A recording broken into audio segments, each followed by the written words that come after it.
सुना सखी के संगे अपना रुपौलिया के मेला में आवना। सुना सखी के संगे अपना रुपौलिया के मेला में आवना।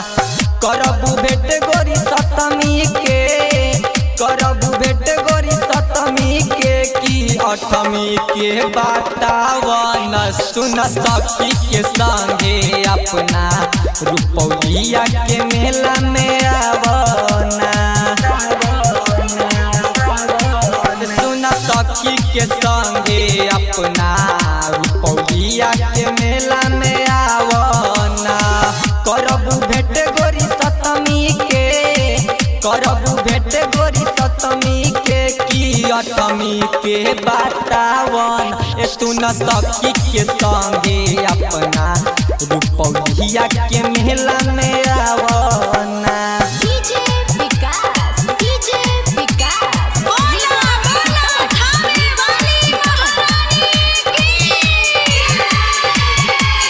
करिहन तनिको लेट हो, करब तोहर हम वेट हो।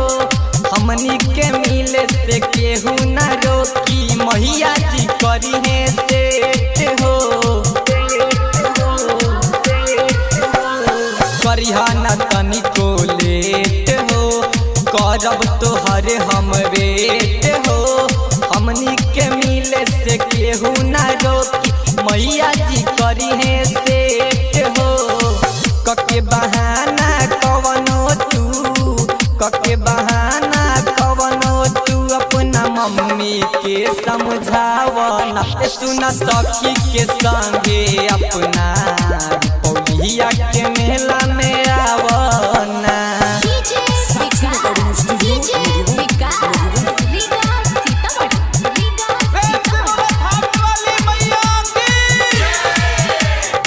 नहारा देवकुलिया मधुबन सब तर तोहे घुमाई।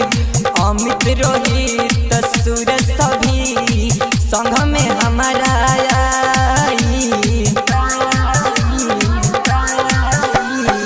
नहारा देवकुलिया मधुबन सब तर तोहे घुमाई। अमित रोहित सूरज सभी संग में हमारा आई।